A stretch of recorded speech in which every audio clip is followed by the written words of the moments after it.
Sadhguru, welcome to Yale. Thank you. What a delight, what a joy to have you here. You are among friends, and it seems that there are many who know of your work, and there are many who don't. You are a highly educated man, but I'm devoid of education, so you have to… Well, you know, as… Make some allowances for me. That's lovely of you to say. I'm so well educated, I have rediscovered a joyful curiosity. And while it is true I have many degrees after my name, as I've lost my hair and become more wrinkly, I've so enjoyed the sort of spirit of joyful curiosity.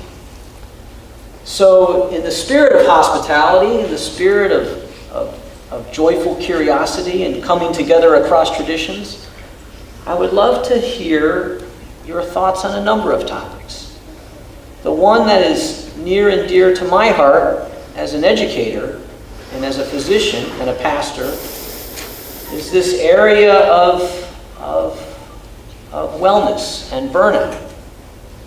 Physicians today, a big study came out, 54% of physicians in America meet criteria for burnout. And nurses are in the same boat. And you're here at a medical school, and we're looking for answers, and we're looking for hope. And so to those 54% of physicians who are burned out, and the nurses and PAs and nurse practitioners, all of us in healthcare, what would you say to them?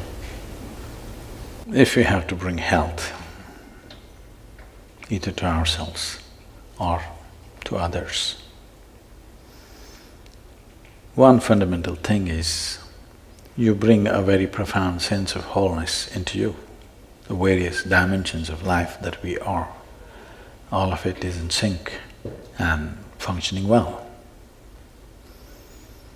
It's sad to hear that physicians are in a state of burnout. How would they cause health? They could sell more medicine, but they cannot cause health if they are in a state of burnout. Now we're seeing, as modern medicine progresses, comes out with miracle after miracle, research, all kinds of things. But people are not getting healthy. More people are getting sick than ever before.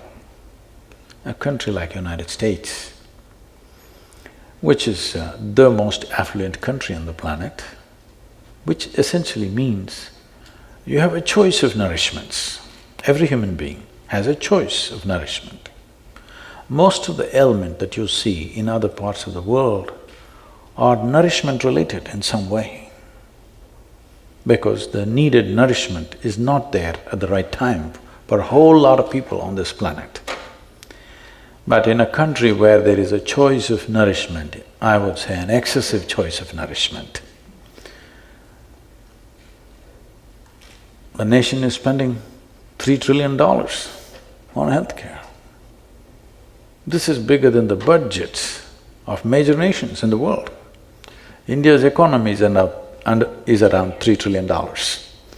You're spending that much on healthcare of 250,000 people. This shows somewhere we have missed health. Maybe we have an industry going, but we have missed health.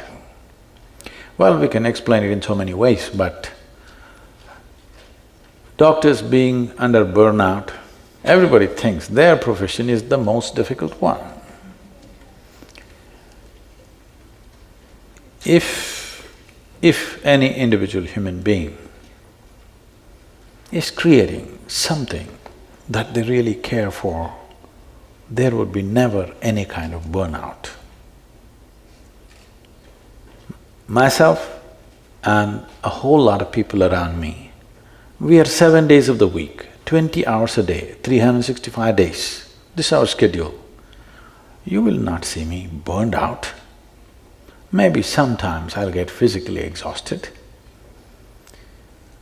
Maybe I'll die of exhaustion one day, but definitely not of burnout or boredom. Those two things will never happen to me. Why I'm saying this is, the fundamental reason why this is happening is particularly the physicians, because there are various kinds of professions. But particularly when people go to a doctor, in some way they're placing their life in his hands. So when somebody is willing to place their life in your hands, you must treat it as a sacred duty. It's not just a job, it's not just a business. It is when somebody is willing to place their life in your hands, I'm telling you, even people who live with you, your own wife and children or husband is not willing to place their life in your hands completely. But somebody, an unknown person comes and places his life in your hands, I think it's the greatest privilege that somebody trusts you at that level, that they're willing to trust you with life. You could do right things or wrong things, knowingly or unknowingly, because nobody has figured the human body absolutely, all right? We know it to some extent. So you may do any number of wrong things, but they place their life into your hands. I think traditionally it was said like this in India. In any given society, if education, medicine and spiritual process, if it gets commercialized, that society will go down the drain. I think we are doing this to the entire modern world. All three are becoming commercialized. There is nothing wrong with commerce. Commerce is a transaction of give and take. You give me this, I'll give you that. But there are some things which cannot be handled as just give and take. If you bring this aspect of transaction into spiritual process, into education and into medicine, then it turns ugly, and that ugliness will definitely burn you out one way or the other. Above all, what people are experiencing is burnout is, first of all, they're doing something that they don't care for. If they were genuinely doing something that they truly care for, there would be no burnout. The more opportunity you get to do it, the better it would be, isn't it? Everything is towards a certain end. The joy of doing what you're doing is not there in one's life. This is not just for any one profession, it's for all professions, but particularly in a profession like this, where it's a question of life and death for somebody else. When it's a question of life and death for the person who is sitting in front of you, it can't be a transaction for you. Well, there is a business end to everything, because to make anything sustainable, there has to be a business end to it. We are not against the business end of it, but within yourself, if you don't do it as a great offering to the person who is sitting in front of you, of course they will pay their fee, but within yourself, if you're not like this, definitely you will burn out doing this kind of work. Otherwise, every day, if you helped a person, if in some way you made somebody's life… their life better, by the end of the day, should you be ballooned into a joyful state or should be in a state of burnout at the end of the day? It should not be a burnout. If you genuinely experienced, you have enhanced many lives around you, this is not about service, this is not about ideas of I served this, I did this. No, there is a joy within a human being when they're able to touch another life. Why you're holding a few people dear to you as family is because you believe you can touch their life in some way. You can make a difference. That is what is most important for a human being. In every activity that we perform, whatever the nature of the activity, how profoundly we can touch someone else, this is what makes the big difference. If you make a movie, you don't want to make a movie which nobody wants to watch, would you? You want people to watch this movie and come to tears, isn't it? You don't want to build a house that nobody wants to live in. You don't want to cook something that nobody wants to eat. These things you can do only because in some way you are able to touch another life through your activity. This is most fundamental need within the human being. And as a physician, you have a phenomenal opportunity of touching lives like very few other professions can do. And this should not lead to burnout, but this is happening so because we are trying to treat it like a transaction. And the most fundamental thing that we have not understood in this process is that human experience is caused from within, not from outside. Your joy and misery, your pain and pleasure, your agony and ecstasy, even light and darkness right now is happening only within you. It never happens around you. What happens within you, if you try to fix it by fixing what is around you, you will go bonkers in no time. I am surprised why only 54%. Because if you don't understand human experience is caused from within, especially medical professionals who in some way have delved into the nature of human physiology and I believe to some extent the mind, we must know that every aspect of human experience comes from within. And today, modern medicine especially, unlike the traditional medicine, is entirely chemical fixes for everything. So you understand that both health and illness is happening because of chemistry. Joy and misery is a certain chemistry, different types of chemistry. Ecstasy and agony are different types of chemistry. Or in other words, we are a chemical soup. The question is only, are you a great soup or a lousy soup? Now, if I give soup-making ingredients to all of you, do you believe all of you will come with the same kind of soup? You will come with 100 different varieties of soups. So there is something called as the skill of soup making. All of us have come with the same fundamental ingredients of life. See in how many ways we have become, and only 54% are getting burnt out.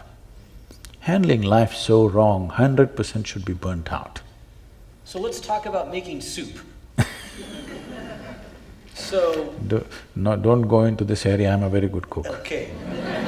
So we'll talk… so this soup of life, if you will.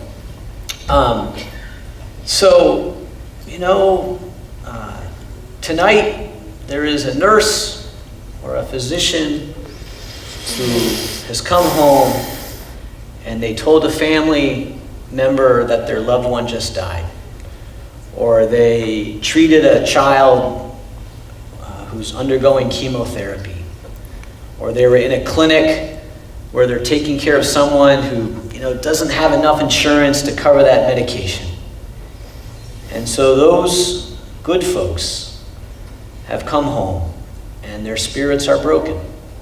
And they love what they do. I think burned out physicians love what they do. They do. And I like that metaphor of soup. What can we do? And so, what can we do?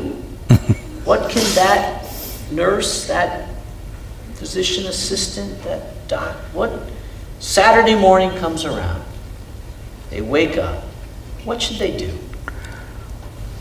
I can teach you a way of making your chemistry into a blissful chemistry. That means you're blissful by your own nature, not because of something that happened around you.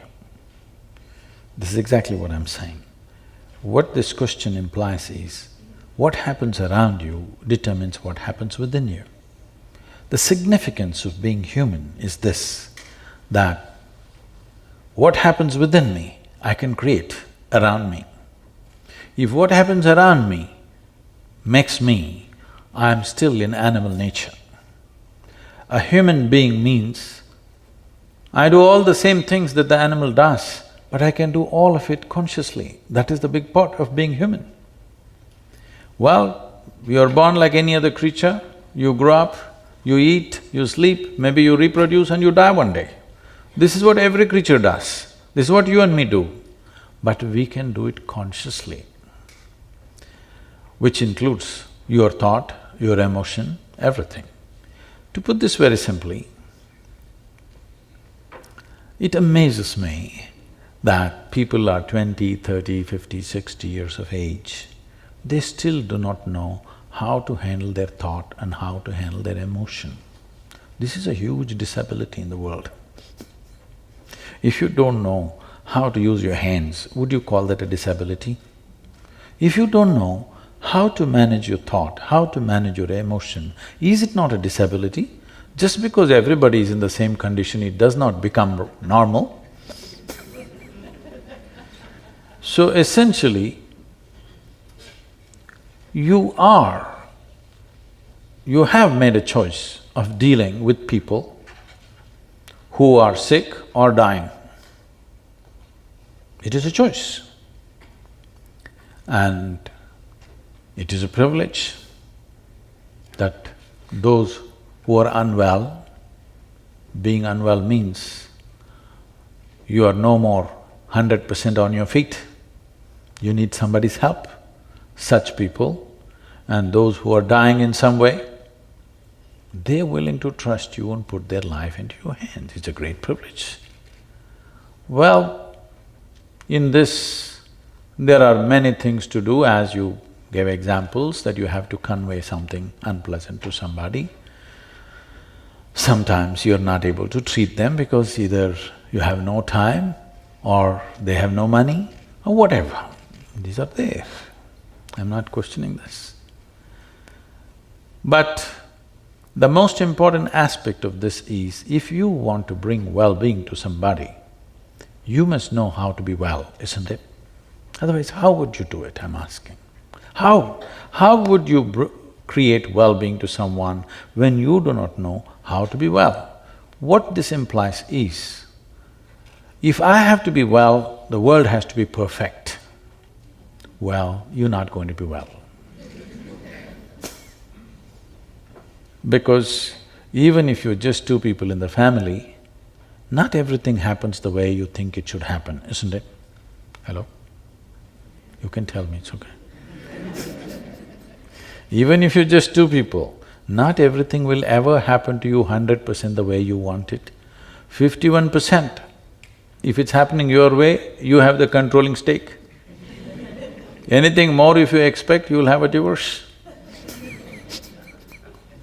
Yes.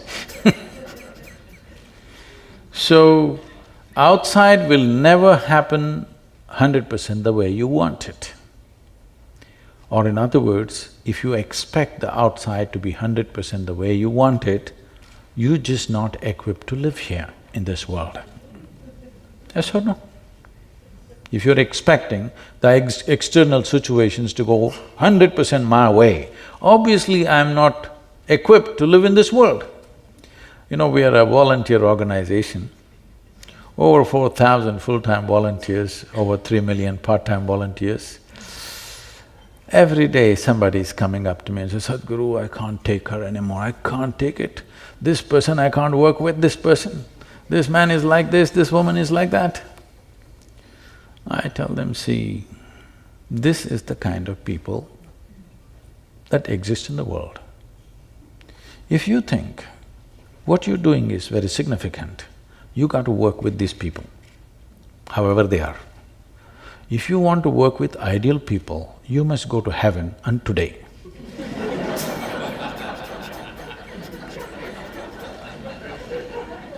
These are our realities. If you truly see, genuinely see that what I am doing is significant, it's significant enough to make difference in lives around me, now you have to do that work. The problem is not of the nature of your work. You just ask anybody, from the topmost job down to the most menial job, everybody complains about stress. So stress is not about your job. I must tell you this. A few years ago, many years ago, when I first came to United States, wherever I went, people were talking about stress management. I couldn't understand this.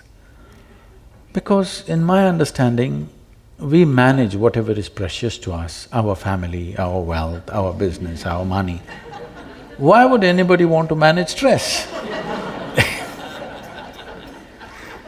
It took me a while to understand. People have concluded that stress is a part of their life. Stress is not a part of your life. It's just your inability to manage your own thought, your own emotion, your own energies and your own body. If you knew, if your mind took instructions from you, would you live in stress or in bliss? Please tell me. What's your choice? Sure. Yes, such a simple thing is not happening because your mind is not even taking instructions from you. If your intelligence turns against you, who the hell can save you? So, this anxiety, this stress is not about the job. It is just that our education systems are such, they're telling you how to conquer the world, how to break an invisible atom, how to go beyond space. But they're not telling you a thing about this one. This is the most complex, if you want to call it a human mechanism, this is the most complex and sophisticated mechanism you have seen. Yes?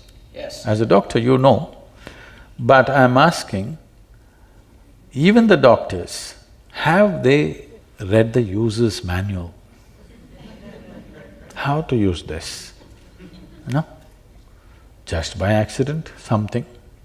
When you live by accident, anxiety is natural.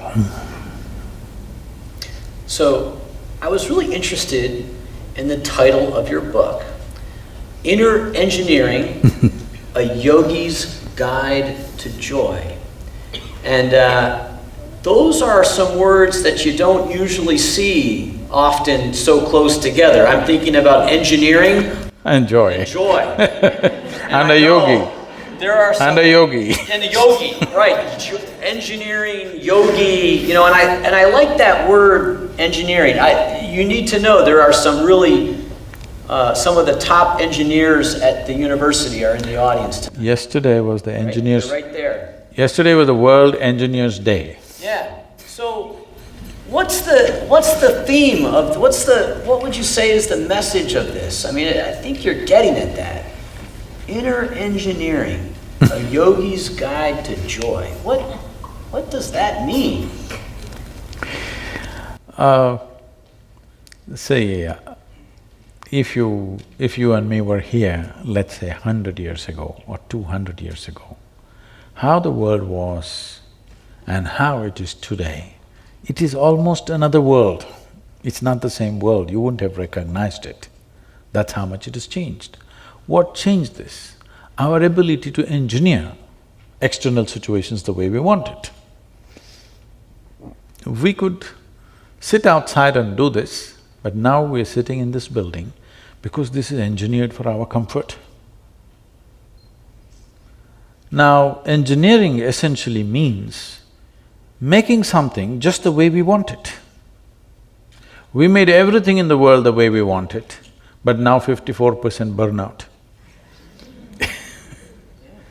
Because we did not make this one thing the way we want it. If we made this one thing the way we want it, again the same question, would you live blissfully or miserably?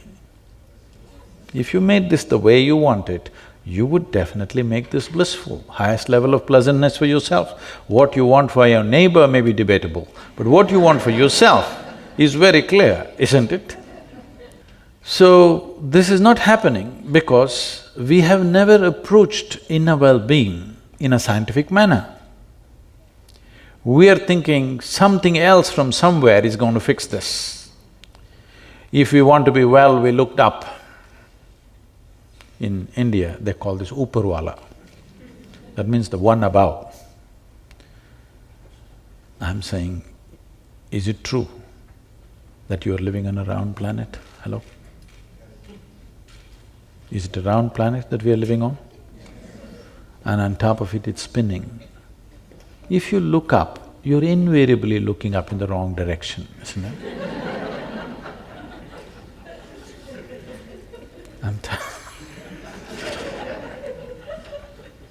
You must go to Australia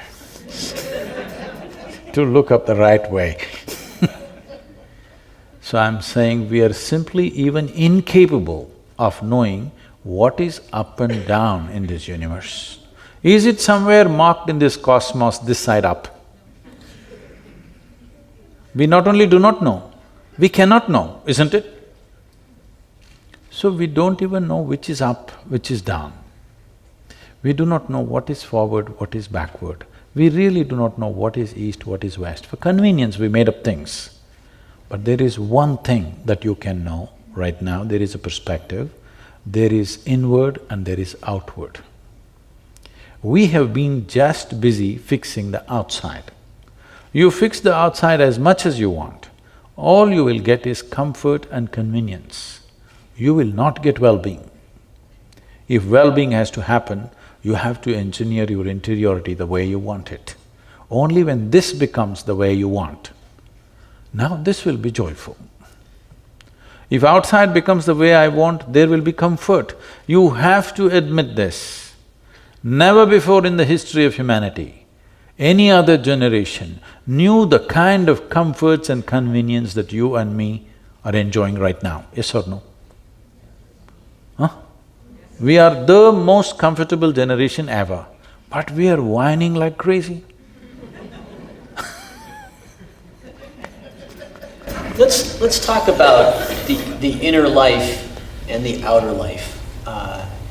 One thing that strikes me as so powerful about your mission in the world is that you seem to successfully broker both of those worlds. Oh, you must take off the word broker. I guess, how can I say, you successfully pursue both of those worlds, if you will.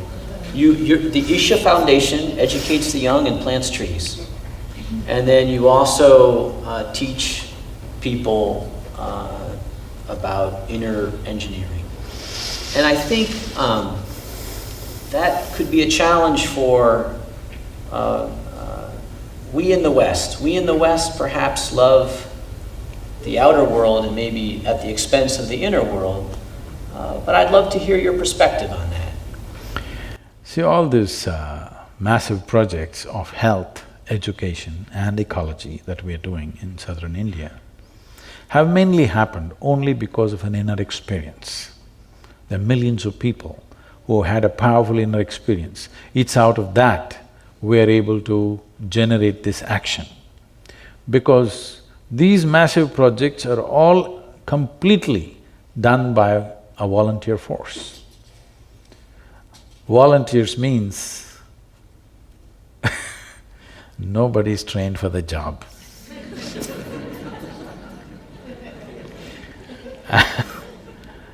And you cannot fire them for inefficiency because they're volunteers.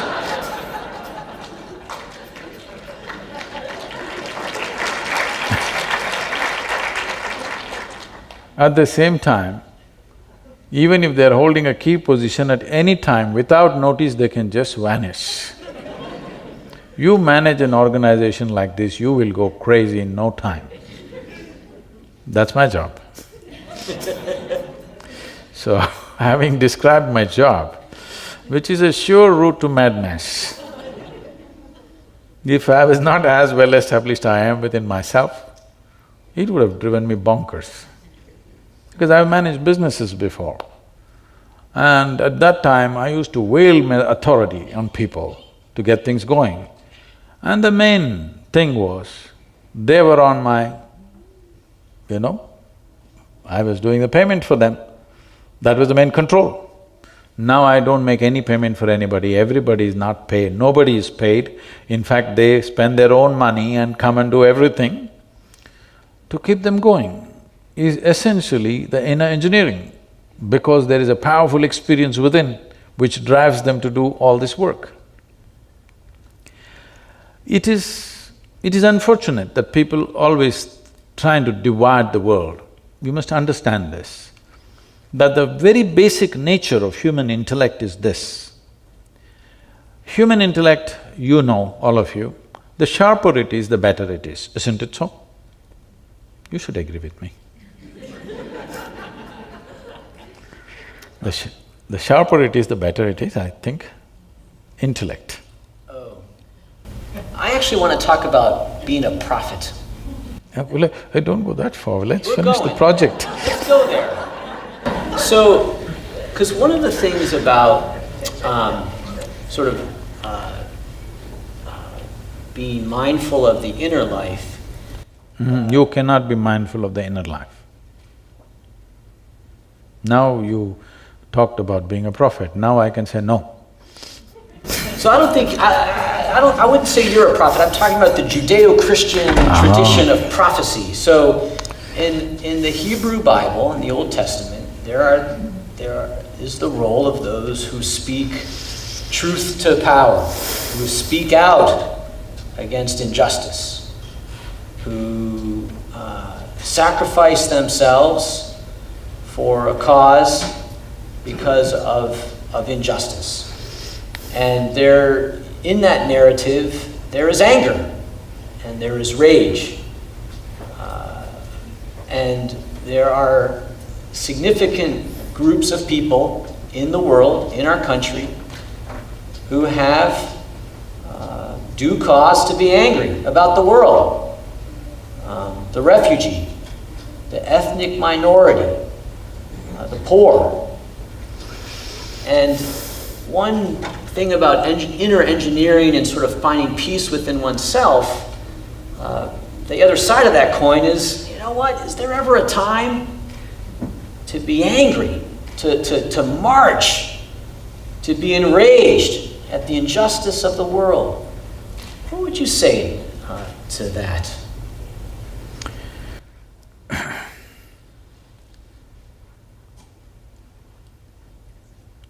You know, Che, I know this is not a popular name in America. Che Guevara said, if you're in rage, you're one of us.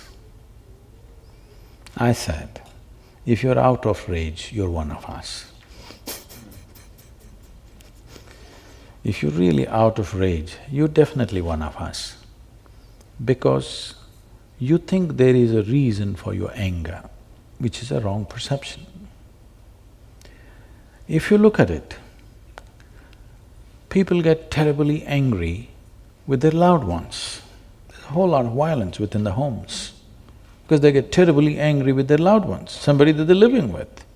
And they have a good reason to get angry because she did not cook the breakfast properly, or the dog peed where it's not supposed to pee.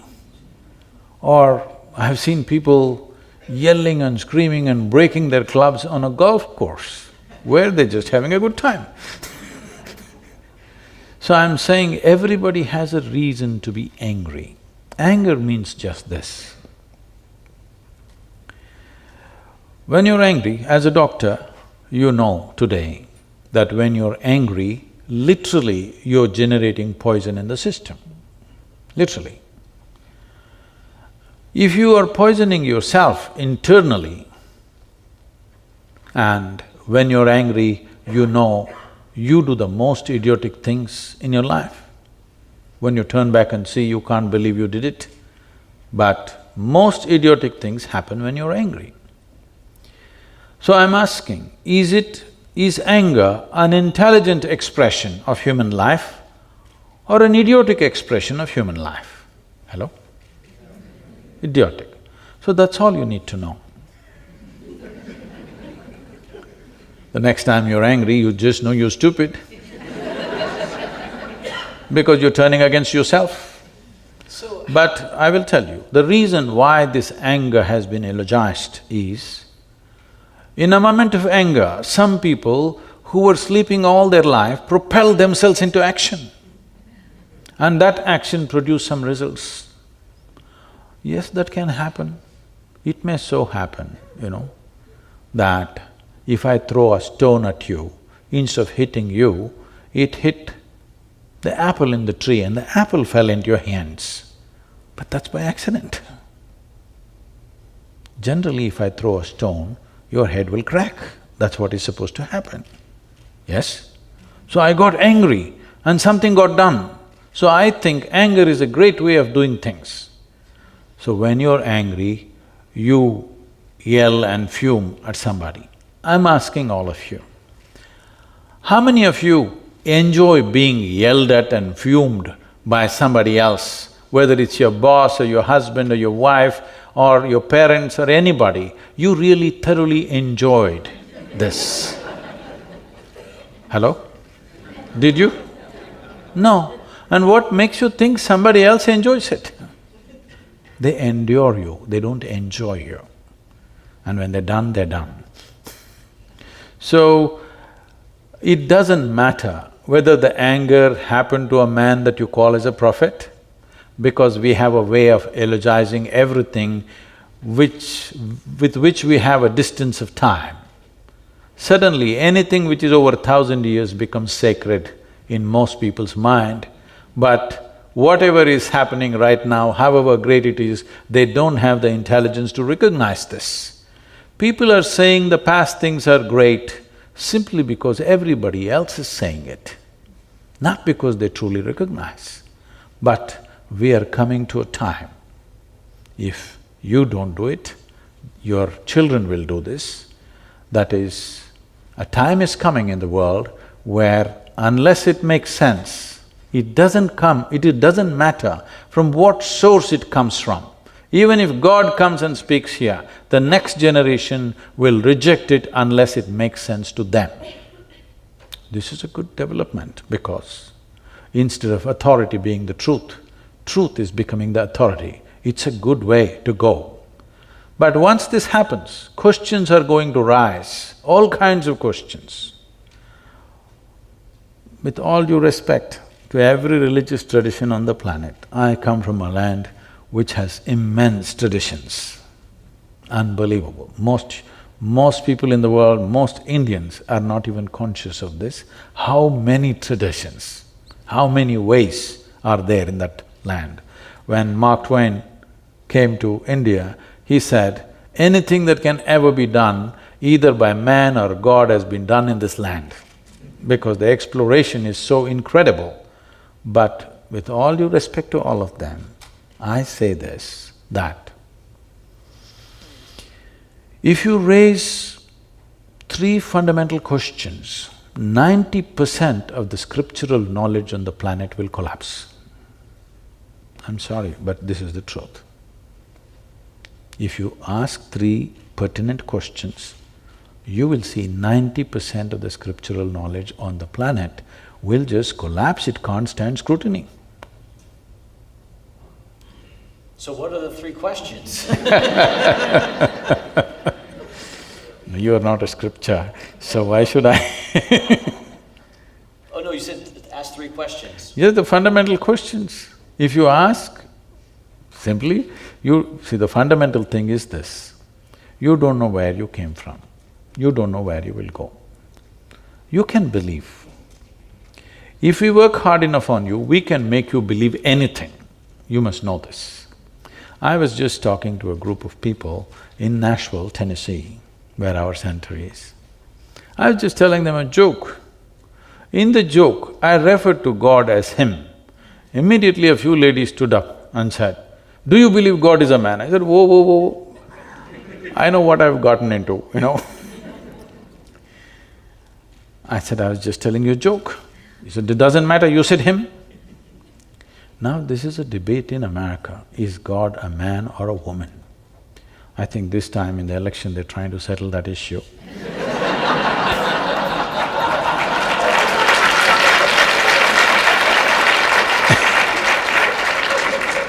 But where we come from, we have no such issue. We have a man god, we have a woman god, we have a cow god, we have an elephant god, we have a snake god, we have a bird god, we have a dog god, we have every kind. Crawling ones, creeping ones, flying ones, all kinds. Because we are a very wise culture. We foresaw all the future problems that may arise.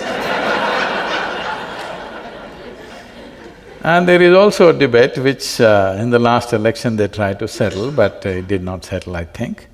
People are debating in southern churches, is God black or white? It's a big serious debate happening. People really debating about this, is God white or black?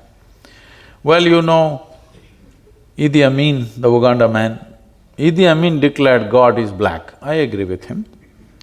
As if a white man can have a white god, why can't a black man have a black god? But you know, these people do not know, because in these parts of the world, only messiahs, prophets, sons, others came. They don't know. In India, we know God is brown. Yes. Because God himself visited India 9 times. Are you aware of this? You didn't know? God visited India 9 times, himself. Indians are very proud of this because God visited us himself 9 times and he sent his son and messenger and others to other places. I keep reminding them, that's because God wanted to do the job hands-on with Indians. He couldn't trust anybody else with Indians. He came 9 times and he failed.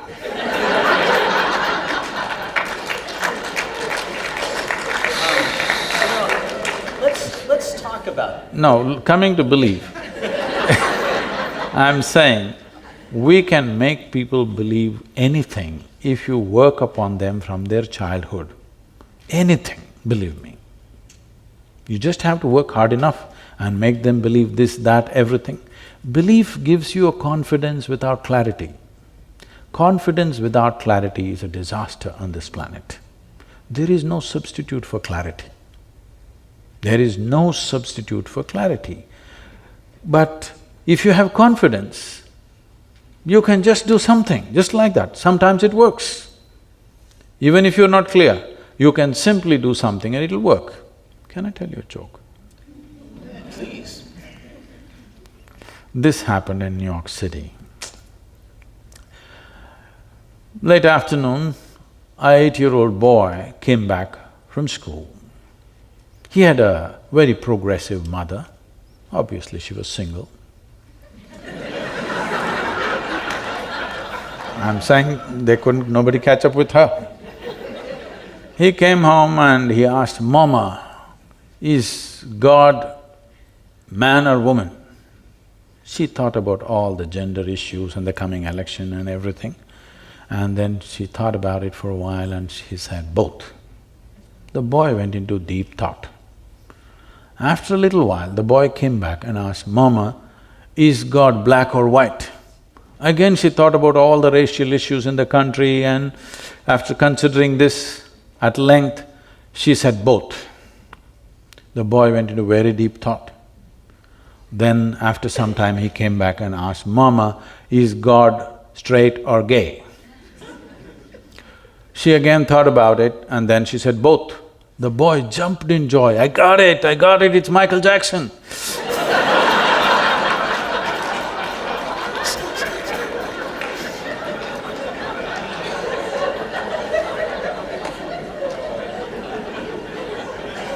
So how we arrived at our belief has cultural backing. Every culture has made up their own stuff. But I'm asking, do we genuinely know where we came from and where we're going? If you're so clear where you're going, that is for an appointment with the Creator, I don't think you should postpone the appointment. You must take it today, isn't it?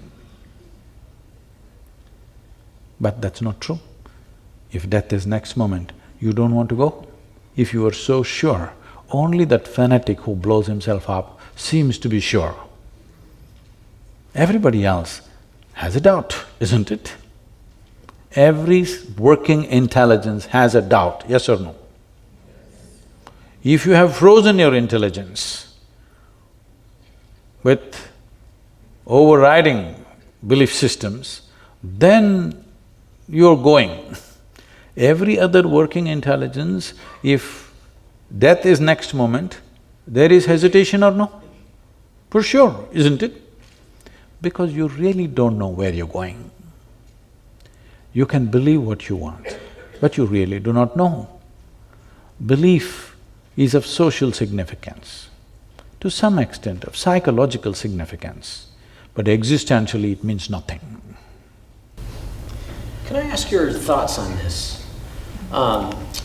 In some ways, in many ways, we are the inheritors of our traditions. and they do influence us and shape us. Is there a positive role for the traditions from whence we come? For example, if I'm going to try to inner engineer my inner life and try to get some direction and meaning and faith and hope and values, I can't do it alone. And there are rich traditions, Hindu traditions, Judeo-Christian traditions, Muslim traditions that give some context, some meaning, some structure upon which to anchor my life. What do you think about that? Do we throw away all the traditions and inner engineer our lives, or can we use these traditions? As you said, to anchor our lives. Now that is the decision that every human being has to make. Do you want to be anchored or do you want to set sail? That is a decision that everybody has to make. If you're looking for confidence, if you're looking for stability, then you have to anchor yourself to something. If you're looking to go far, then anchoring will not help. Traditions, all traditions, with all due respect to all of them, particularly traditions that are coming from India and also elsewhere. I'm not in any way an expert to make a comment on the traditions that you're talking about, but essentially tradition means this. What somebody did yesterday is today's culture and tradition. What you do today is tomorrow's culture and tradition. I'm asking you, how much of what we're doing today in this world and in this country is consciously cultured? But all the rubbish that we do will become tomorrow's culture and tradition of this land, isn't it so? Hello? I'm saying, do you believe that people who lived here 1,000 years ago were such superhuman beings, they did everything perfectly and you're doing everything wrong? It's not so. They were also just people like you. We have a way of elogizing everything with which we have a certain distance of time. But are they of no value? Not true. There are a whole lot of things that we as human beings simply know today, which is thanks to the traditions in which we have grown up. We cannot say no. But if you want to know this life, which is myself, no tradition is… Tradition can inspire you, tradition can put you in a direction, tradition cannot take you there because this has to happen now to you, only then it's a living reality for you. Otherwise you will read in a book and believe it. But how do you know this works? I'm saying it should work. People ask me, Sadhguru, how do we know whether we have met a real teacher or a guru or not? I just tell them, look at his face, whether it's worked for him, what he's talking. Has it worked for him? That's all the question. If it's worked for him, it doesn't matter what it is, you must go with him because it's worked for him.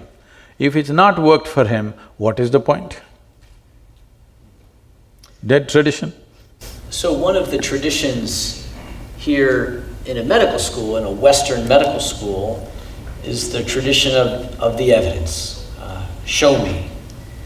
And this tradition, which is only really maybe 200 or 300 years old, the randomized controlled trial, the cohort study, all of that, and it's good. You know, that's how we've gotten cures for,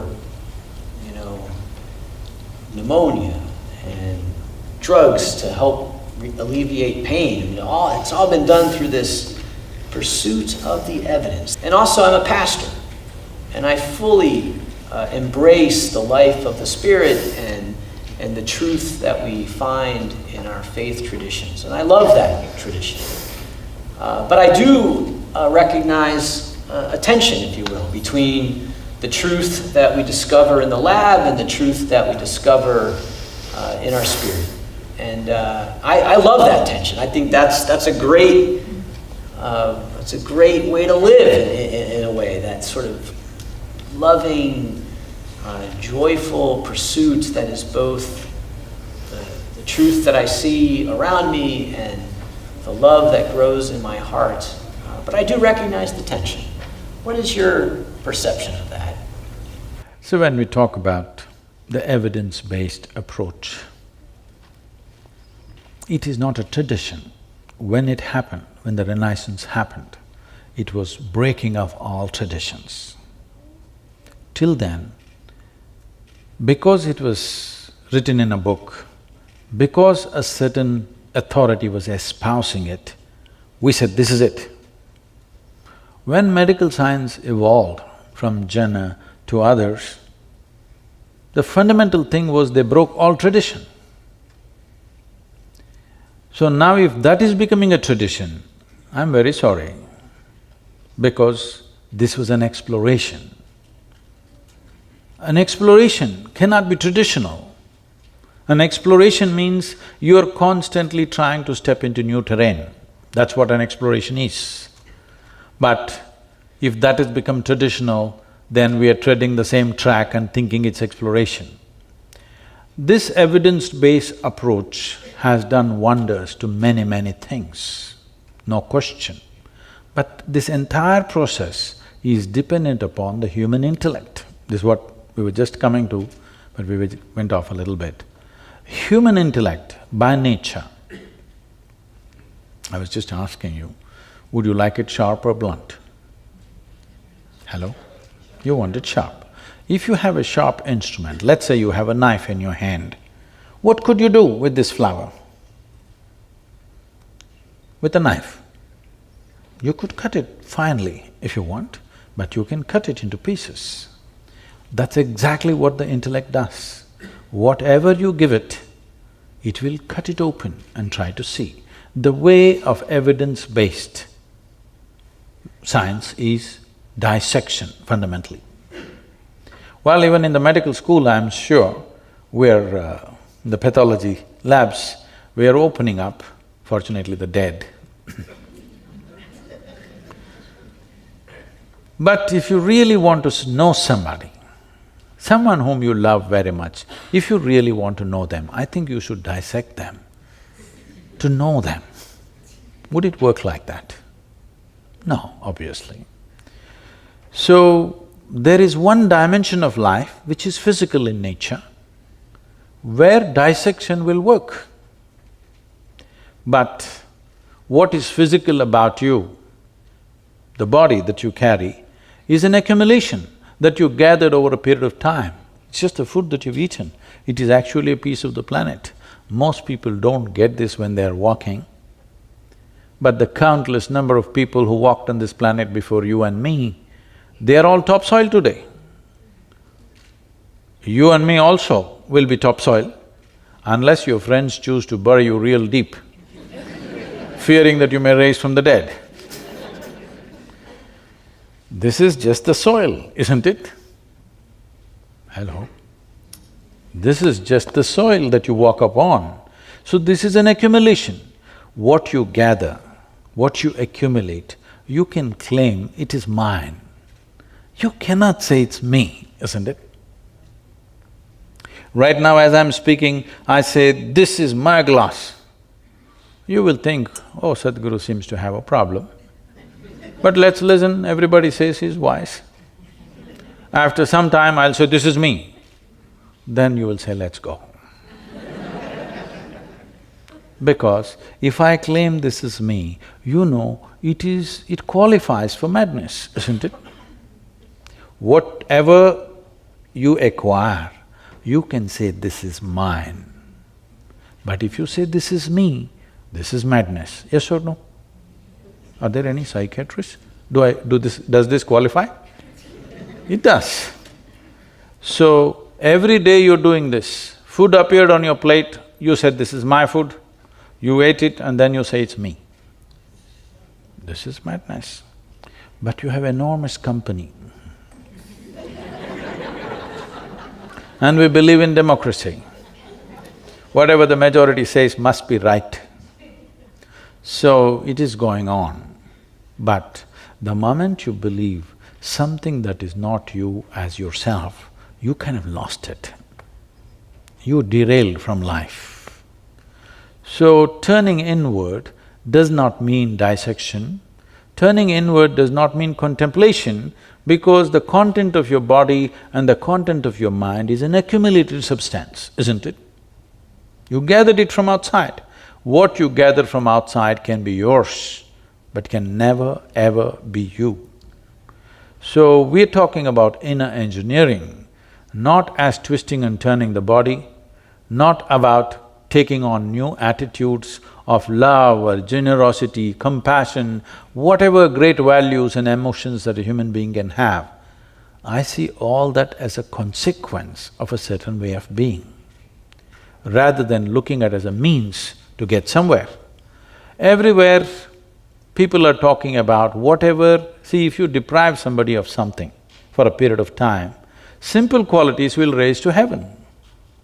Today, anywhere you go, people are talking peace of mind is the ultimate goal of human life. Why? Because they've freaked out in their minds.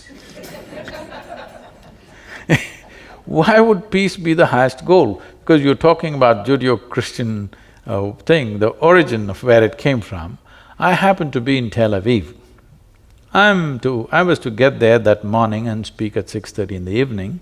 I was flying in from Atlanta. Because of some delays in the flights, I landed there at 6 in the evening.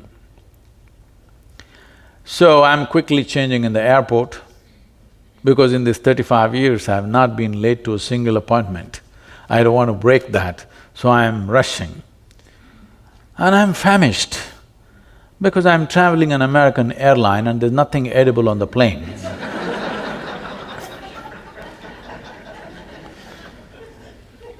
I'm super hungry and I rush to the venue. And to my joy, I find the talk is in a fine restaurant. Life can't get better.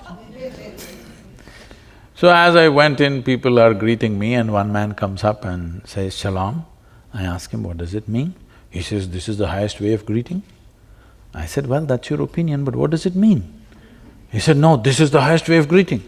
I said, "That's all right, but what does the word mean?" He said, "It means peace."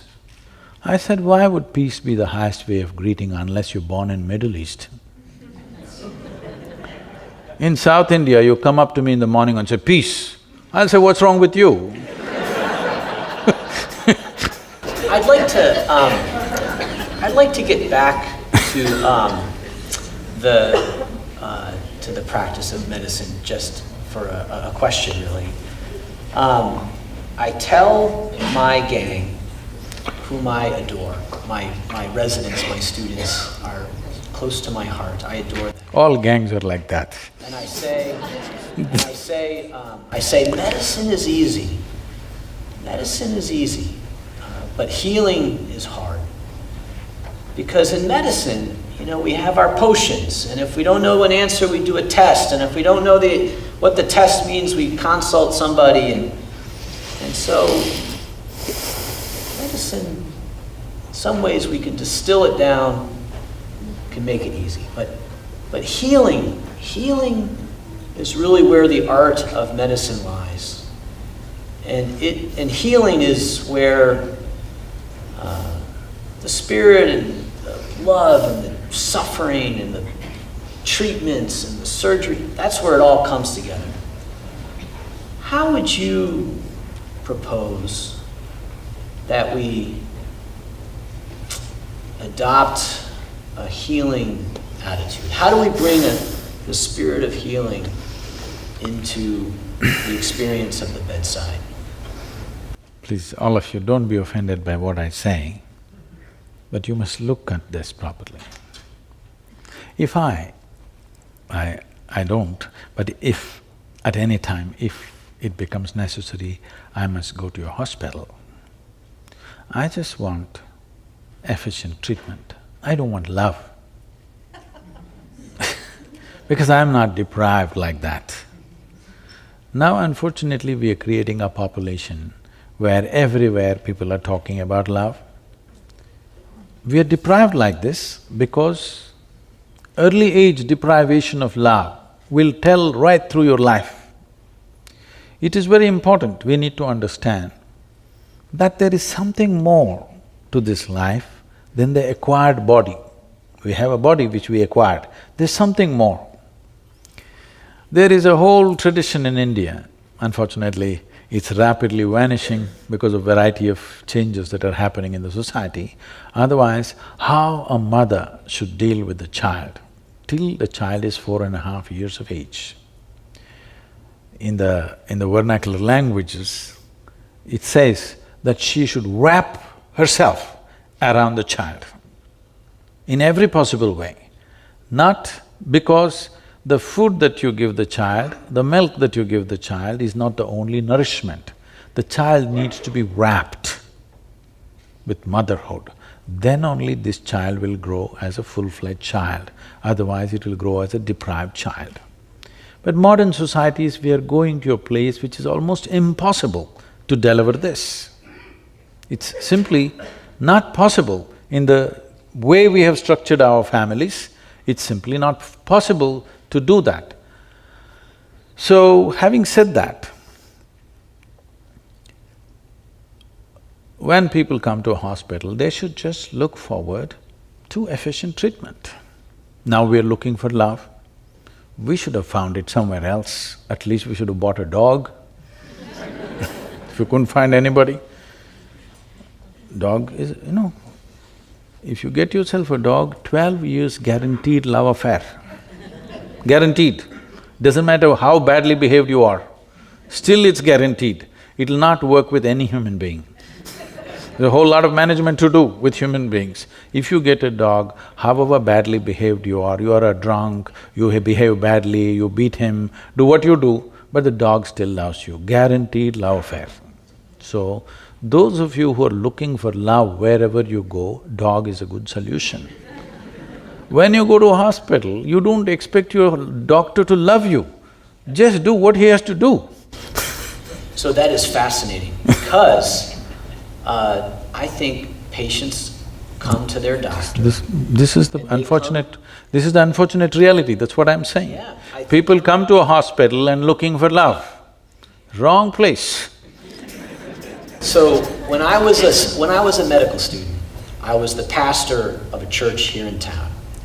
And I would write my sermons on hospital note paper. This was before EMRs. So I'm writing my sermon at the nurse's station. And my attending physician came up to me and he said, "Doolittle, the physicians are the priests of today." And I said, "What? What do you mean? That's offensive." I wasn't sure. Was he joking? Was he serious? And he was serious in the sense that people come to their doctor and they have pain. And maybe it's back pain, maybe it's pain in their heart, and I think people come to their physician and they look for absolution, acceptance, forgiveness. They look to feel well again. And perhaps the critique of modern medicine is that we are trained to give a pill. But people want more, and it's interesting that you bring this up, that in modern medicine, the expectation should be efficient care, safe care. And that's what we're trying to do too. But I do think there is a healing. It's a world that maybe the world is becoming more secular, and they don't know where to turn, and so people look to their healthcare provider for all of it. What do you think? Say, it's not about being secular or non-secular. A whole lot of human beings are feeling lonely. Yes. Right from their childhood, they have suffered loneliness. For a variety of reasons, changes have happened in family structure, changes have happened in the social structure, the communities of the past have broken, so there is a certain loneliness where even if they go to their car mechanic, they want to be loud. You must go to your physician just the way you went to your car mechanic, somebody who knows how to fix the car. That's important. Whether he loves you or not is not your business. But when you talk about healing, there's another dimension. We're preparing people like this, I'm bringing up hundreds of people. where we have identified in the yogic culture, in the yogic science, the fundamental life energy manifests itself in 5 different ways, 5 fundamental ways.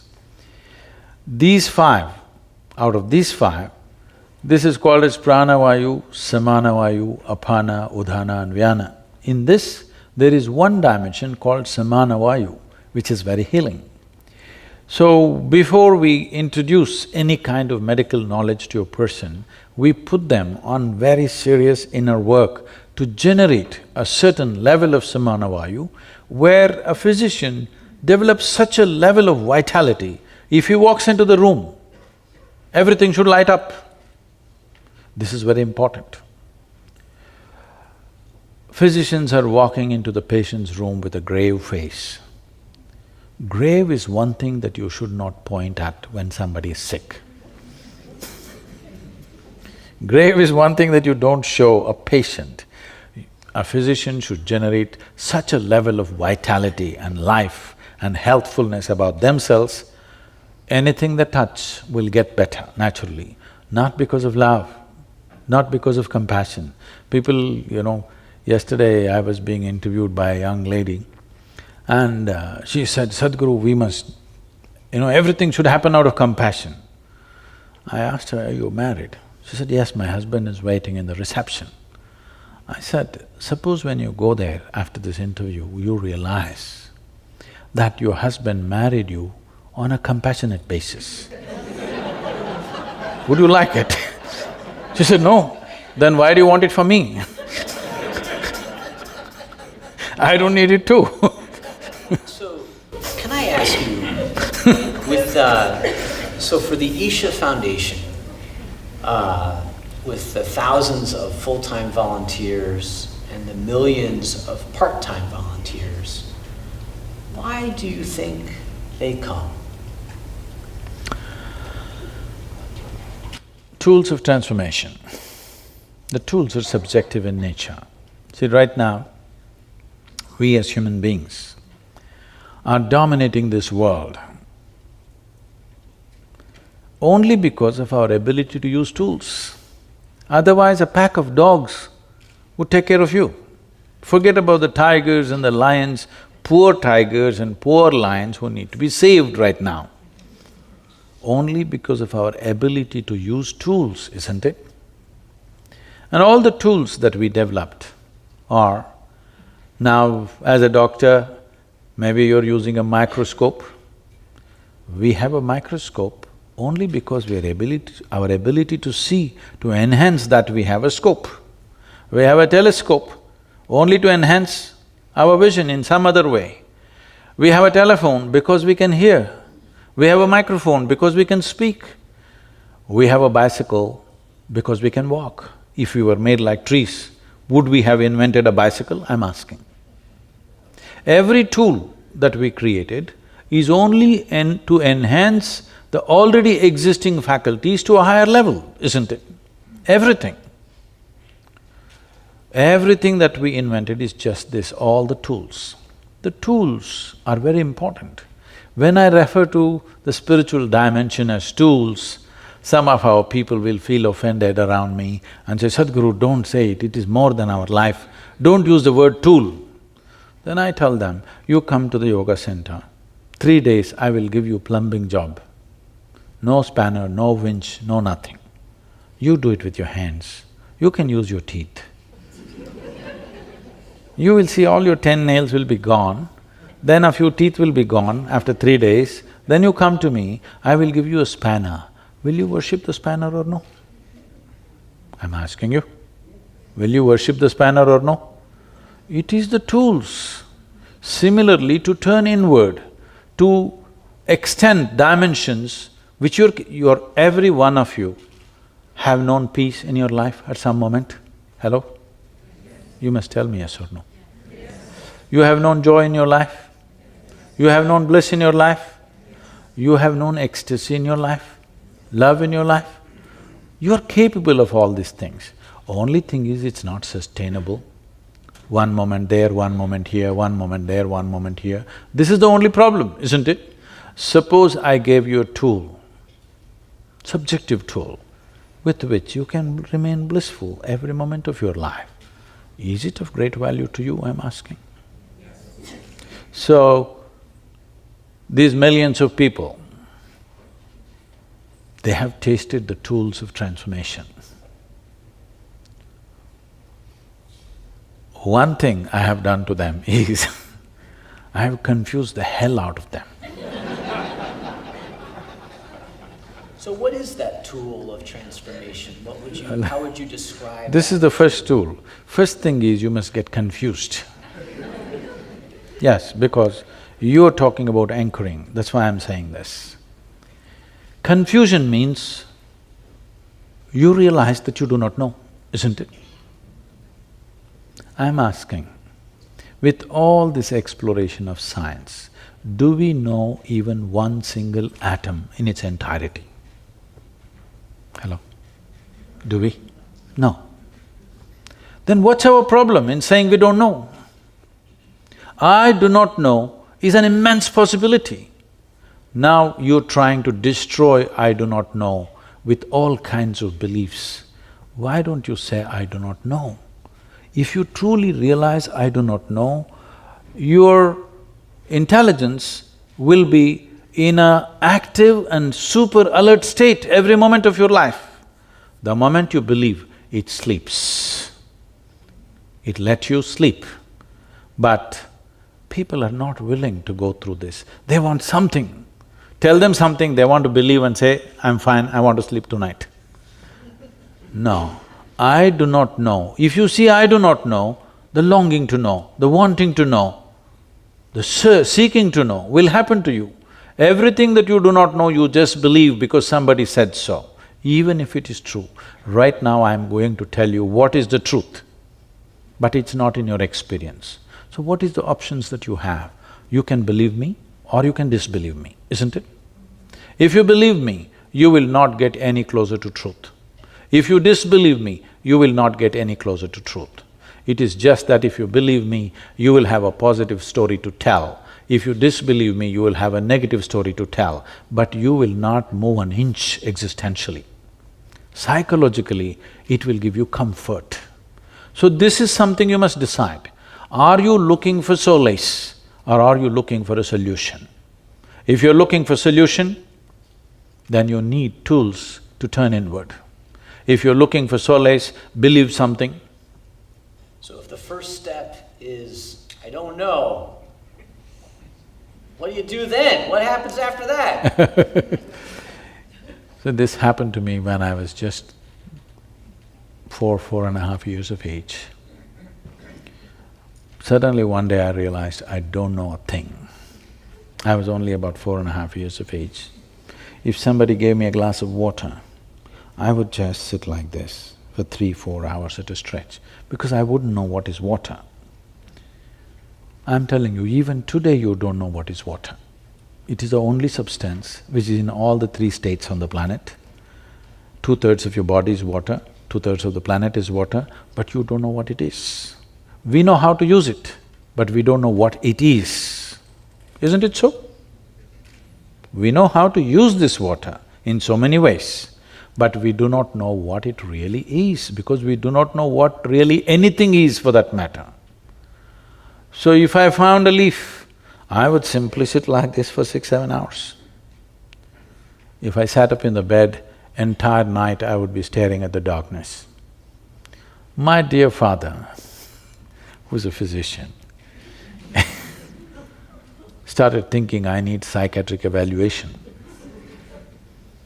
He started saying, this boy has lost it. He's just staring at something all the time.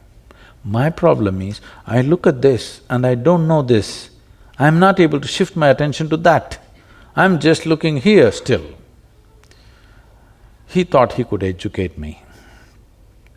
He tried. So there is a rule, strict rule in the house.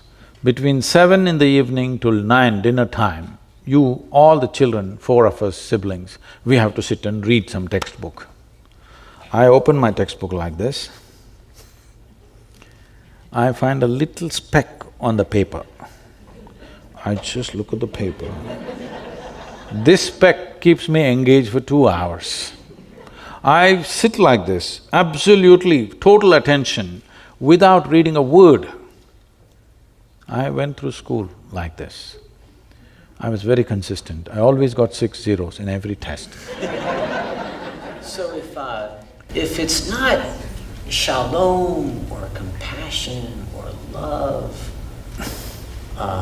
it is just life. it's just It's just life. The meaning of the No, meaning, no. your purpose of life is life. What would you say? The purpose of life is life itself. Yeah. Life itself is a large enough phenomena, it doesn't need another meaning. Only because human beings have not experienced life. They are just a bundle of thoughts, emotions, ideas, opinions, identities and prejudices. Because of this, they are looking for a meaning because their psychological scape has overshadowed the existential life that they are. Right now, all that they're experiencing is a minimalistic mind, not life. If you look at life, what is the nature of life? As you sit here, we are breathing, for sure. Hello? Those who are not will need medical attention. We're breathing. Breathing means, in some way, this life is in communication with the entire atmosphere. In fact, this green, Project Green Hands of planting trees, the entire movement was instigated like this by me. I took a bunch of people, about 3,000 to 4,000 people came, I said, all of you should come. They came, I arranged a meeting in a village. There was a big tree, a rain tree, 3, 4 trees were there, large trees. But I arranged the meeting around 11 o'clock in the hot sun in southern India. So I stood there and I am speaking to them. They're all sitting like this. Slowly, as the sun gets hotter, they're just wilting away. And I'm speaking and speaking something, telling them stories. And I'm watching how they're just wilting away. See, walking in the sun is one thing. If you simply sit there, it'll just burn you down. They're just thinking, what's happened to Sadhguru? He's become like this, heartless. Yes. Then, after about an hour and a half, when they're really going down, then I say, get up all of you. And then I walk them under the shade of the tree. You know what a tree is only if you sit in the sun, in hot sun, for an hour and a half too, then walk under the tree, it feels like paradise. They all, I made them sit down and said, see, what you exhale, the trees are inhaling. What the trees exhale, you are inhaling. Look at this, one part of your lung is hanging out there. And I created a process with which they could experience this. They just sat there like this with tears in their eyes. And that is it, Project Green Hands, 27 million trees they've planted. Yeah, now nice. You can't stop them. Yeah, nice. They're planting and planting because now they see it's a part of them. Is it not true that you exist here as a part of everything else? It is just that it's a privilege. Though you are a speck in the universe, less than a speck, still we are given an intellect, we have given senses of perception, we can experience this like an individual. But in reality, if you observe yourself, you cannot exist by yourself even for a nanosecond, isn't it? The entire universe is supporting you. So the only way life can happen is an inclusive way. So yoga means just this. The word yoga means union. Union means the boundaries of what is inward and outward, you took it away. There is no such thing as you and the other. If you sit here, we can do an experiment actually. I don't know if time allows. If you sit here and suppose for one moment you experienced all these people here as a part of yourself, like you experience the 5 fingers of your hand. How is that possible? Well, what is this body today? Yesterday it was not your body, isn't it? It was food. Today it's become body. So something that is not you became you. How? Right now there is water, this is not you. If I drink it, does it become me? Definitely does. So what is it that I have done? I included it into the boundaries of my sensations.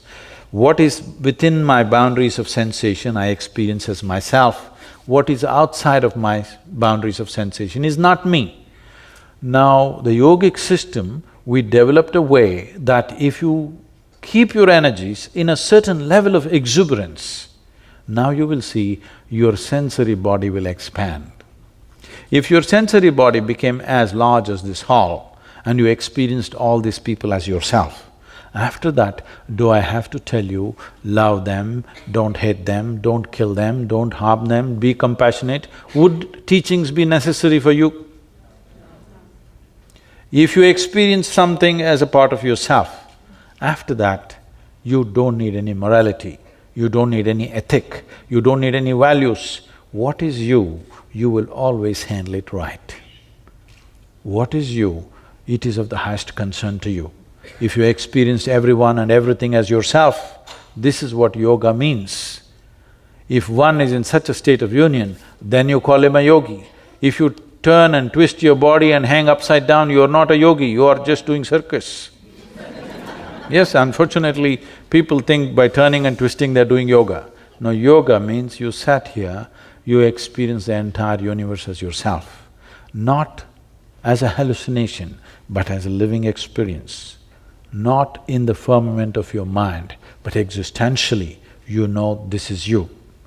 Now, you don't need any policy, you don't need any morality, you don't need any scripture, you don't need any guidance from anywhere. You will conduct this sensibly to the best of your intelligence and capability, and that's all a human being can do. Sadhguru.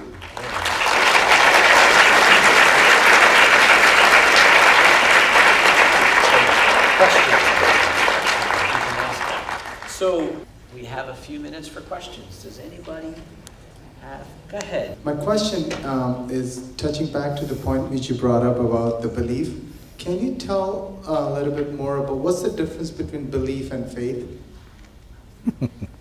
You're trying to gather more information. As much as I can in 1 hour. That is the biggest problem. You can gather as much as you want. You could go… if you gather a lot, you'll become fat. But you will not feel enhanced. The only thing that every life is seeking is to enhance itself to its fullest possible level. Whether you take a worm or an insect or a bird or a tree, all of them want to become full-fledged life. Only problem is, we know what is a full-fledged worm, we know what is a full-fledged insect, we know what is a full-fledged tree, but we don't know what is a full-fledged human being. Now you think by acquiring more and more, I don't know what information you gathered, but by acquiring more and more, you will not become more. It has not happened, isn't it? People thought by acquiring money, by acquiring wealth, by acquiring knowledge, they will become more. They have not become more, they're still hankering for the same things. So, by acquiring more information, you will not become enhanced. It is just that if you approach information sensibly, you will become more hungry. If you approach information as a way of projecting yourself as better than somebody else, then you will think you have attained to something. This is what happens by acquiring information. Only in comparison it's valuable. If you have certain level of information, you need somebody around you who doesn't know it for you to be looking smart. Yes. Today it's become a fashion. Before they go to a dinner party, they will Google out that galaxy Z67, how many million light years is it? So when you go to a dinner party, just like that casually you throw around, you know the galaxy Z67, it is you know how many light years, this many light years. Who the hell cares? Because we don't even know in our experience what is a light year. It is only a mathematical calculation. It is not really anybody's experience. There is no human being on this planet, past or present, who's ever experienced a light year. There's no such thing. It is only a mathematic calculation to somehow come to terms with the immeasurable dimensions of the existence. We try to somehow quantify it so that it comes into our understanding, but nothing comes into our understanding. As science explores more and more, it is only getting more confounded. The only reason why science is surviving is because it's throwing out useful technologies on the side.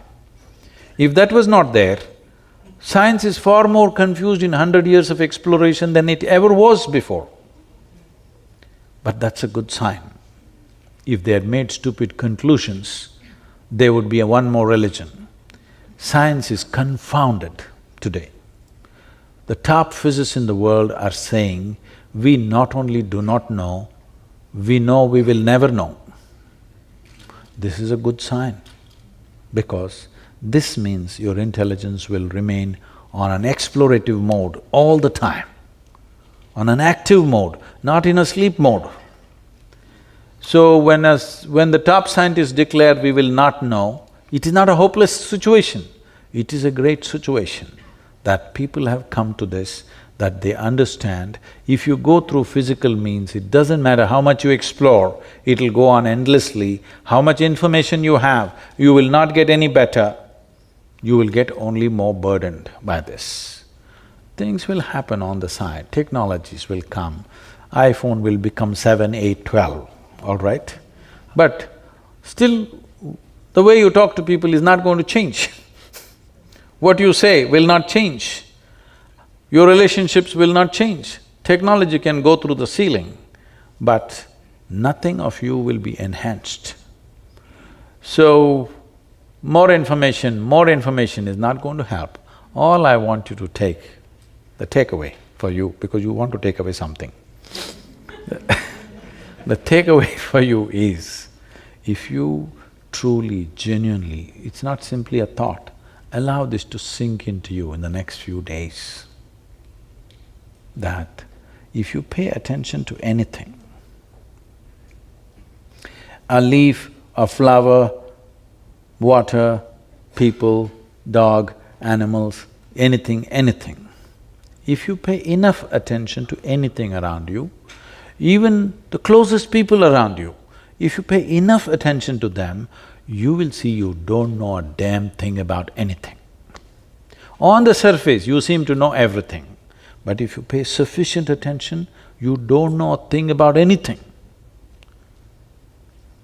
Knowledge is a very limited sphere of life. Ignorance is boundless. Enjoy that. So, in the spirit of boundless ignorance, does anyone else have any questions? Let's see, there's a lot. Maybe someone… She has the microphone, hey, yeah. You got the mic, go ahead. Hello. Thank you very much for a wonderful lecture, and you definitely very smart man. My question is… That's the worst insult anybody has thrown at me. He started by saying he doesn't know anything. That was his whole… maybe this is the main sign of a smart person.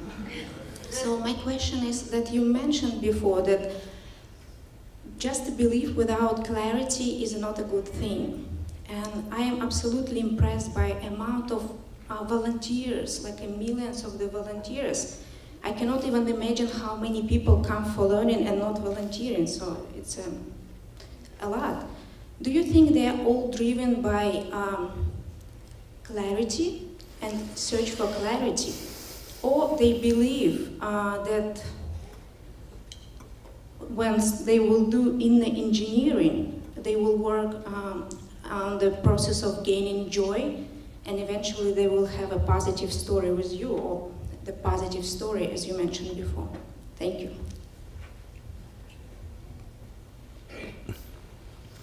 See, if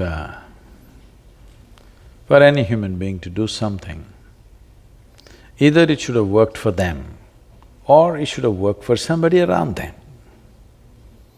If you want to buy a car, either you will test drive it and see whether it works for you, or you'll ask the opinion of your friend who is driving that particular car, is this been good for you? Yes or no? So I must tell you, As a rule, for the first 21 years of my existence as a teacher, as a rule, I never appeared in the media, never once. To a point where media started writing about me, he's running some kind of a secret school.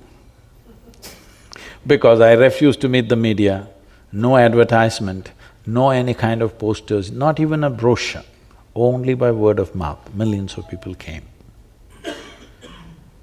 Because once it works for somebody, they wanted to work for their family, their friends and things, that's how it happened. In the last 15 years or 16 years now, 15 actually, from 2001 is when you have heard about me all over because we're making a lot of noise in the last 15 years. Because these projects which we started as small endeavors in the local area caught on so well and they became such major projects of planting trees, education, health. We are active in 53,000 villages. So it needs enormous support, otherwise this can't be done.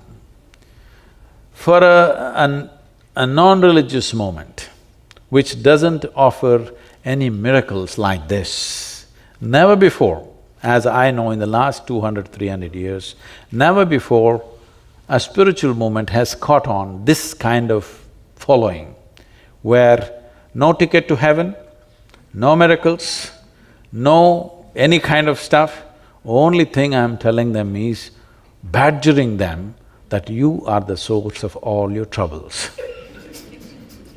Nobody else but you. But millions are gathering, which is very fantastic, because I must tell you this. About 30 years ago, when I conducted programs, over 85% of the people came because of health reasons, physical, mental ailments. Today, on an average, only about 12% of the people are coming for health reasons. The rest are coming because they're seeking. They want to know, they want to experience, they want their lives to be touched in a deeper way than the way it is touched right now. This is a phenomenal change that you're seeing in the world. It's never before, I think. Only 12% are coming for health reasons, but at one time over 80% were coming for health reasons, which is a big shift. Any other question? Maybe someone from up above there. You right there in the front, can you shout your question out? I was wondering if physical ailments are, have you witnessed physical ailments be cured by, or at least helped by yoga? Did anyone hear the question? Are physical ailments, have you experienced physical ailments being helped by yoga? We must understand, there are two kinds of ailments. In the yogic system, we look at health issues as two ways. One is caused by external organisms, which I think modern medicine has handled in a phenomenal way. In fact, the birth of modern medicine happened mainly because of the epidemics and pandemics which were happening at the time, where it would wipe out populations. It is that which inspired people to experiment and do the things that they did. And when they found solutions, that is when suddenly the trust of the population shifted from one to another simply because they could eliminate epidemics. And these were caused by external organisms. But 70% of human ailments are on self-help. That is, they cause it to themselves in so many ways. For whatever reasons, knowingly, unknowingly, they do it to themselves. This 70% of ailments that people cause to themselves can be undone from within. But if you have an infection, you must go to the doctor. If you have pneumonia, you must immediately go to the doctor. Don't try to do yoga. Now, are there instances? We have thousands and thousands of people, I would say hundreds and thousands of people, who walked out of their ailments without ever being treated for them. We don't treat people for yoga. I must tell you this because we're in a medical institution. A bunch of doctors from United States came to our yoga center. We have a yogic hospital.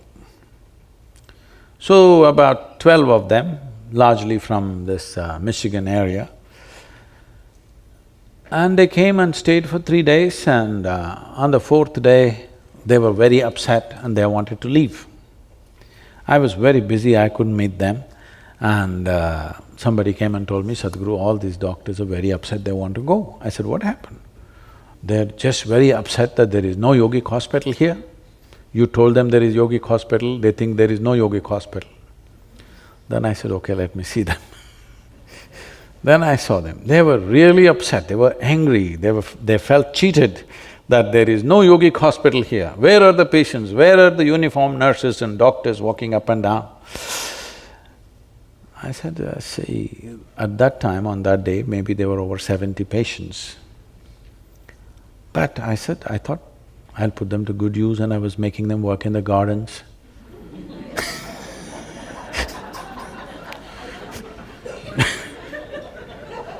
Nobody should ever understand sickness is a reward. They must want to get out of it as quickly as possible. Right now, we're treating patients in such a way, people would want to be sick whenever they want attention. Not just that, one important part of the yogic treatment is what is called as bhuta shuddhi. This means sinking and purifying the elements within you. Water, earth, water, air, fire and space. These 5 dimensions you can work on. This is the fundamentals of yoga. So one of the most important thing is, I want them barefoot, with open hands, to work in the garden, to just get in touch with the earth, be outside, get in touch with the air, water, earth. Half the ailments are gone. Treatment is there a little bit. Rest is all just connection with the world around, because this is a composite of all these things. You remove yourself and keep yourself in a completely alien atmosphere where you're not in touch.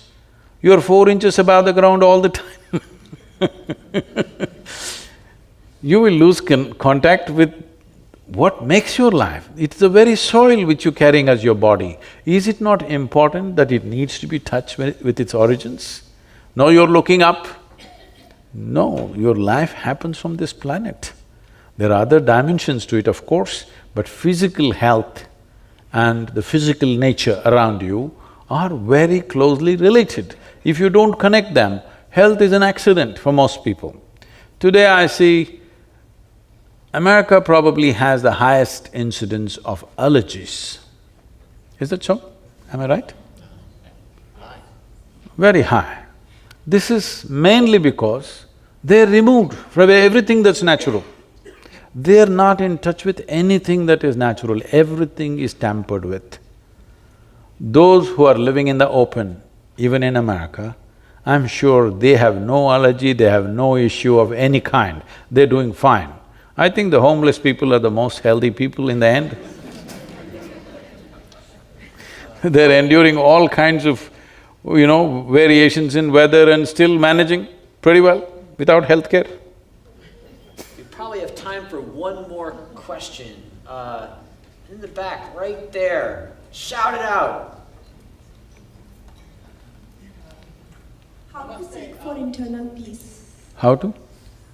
How to look for internal peace? Whoa, you just came in? I'm sorry, was that internal peace or eternal peace? Internal. Internal peace. Okay. Now,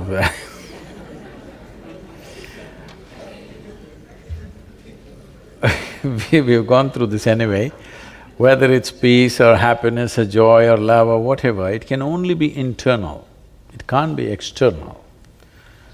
Now, there are many ways to address this, but one simple way is just this. You just have to learn where the keyboard is for this big computer of your mind. Right now, you don't know where the keyboard is, you're punching it somehow, something works. No, if you know where the keyboard is, you would type out the right things, isn't it? Fundamentally, it's just that your mind is not taking instructions from you. Don't ask for peace. Don't ask for joy. Don't ask for love. Just you have to understand the mechanics of how this body and this mind works. And then you cause whatever you want. If you like turmoil, cause it. If you want love, cause it. If you want hate, cause it, that's up to you. But I trust you that if you are capable of causing pleasantness or unpleasantness within you, you will choose the highest form of pleasantness for yourself. I trust you on that one. Now that, it started with this 54% of doctors suffering, which is unfortunate. Doctors, all said and done, are rendering a very key aspect of service to any given society. It's very important that they are well. I would like to make this offering that the doctors who are interested in this, we would like to offer them the tools of inner engineering so that they go out as truly healthy, joyful, life which is full of vitality, that their very presence is an inspiration for health for everybody who comes in touch with them. This must happen. Otherwise, what are we talking about health? We're talking medicine. Medicine is a business. Health is an aspiration for every human being. If this fundamental aspiration is not fulfilled, you cannot lead a human being to any other aspiration. Right now there is some trouble in your body, I will talk about enlightenment. Are you interested, I'm asking? No. Your back is aching, I will talk enlightenment, you're not interested. Will my backache go? That's the only question, isn't it? Because body has this power. Unless you keep your body in such a way that you don't know whether it is here or not. This is what yoga means, that your body becomes like breeze. If you sit here, you don't know whether your body is here or not.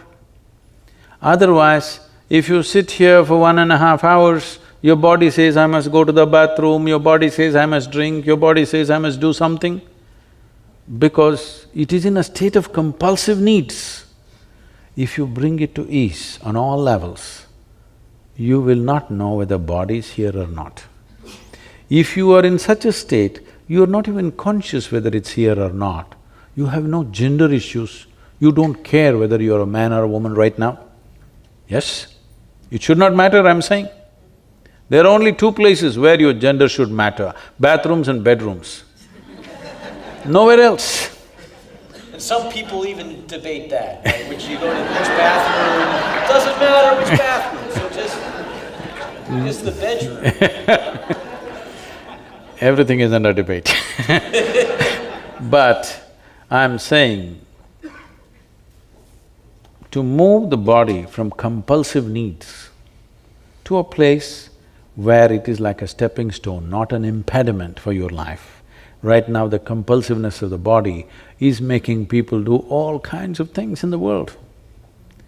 People are not able to raise to a place where they can do something other than the compulsive things that every other creature does, simply because they have not kept their body as it should be kept. This body can be upgraded to a place where it will function like an antenna which will download the cosmos. Even if that doesn't happen to you right now, the physicians of the world, at least they must become an embodiment of health and vitality. This must happen. Whatever is needed from our end, we're willing to do for Yale and you, sir, Doolittle. Thank you so much. And I am Dr. Do Nothing. So thank everybody, let's thank Sadhguru for his visit with us. Thank you so much, what a great joy, wonderful to have you.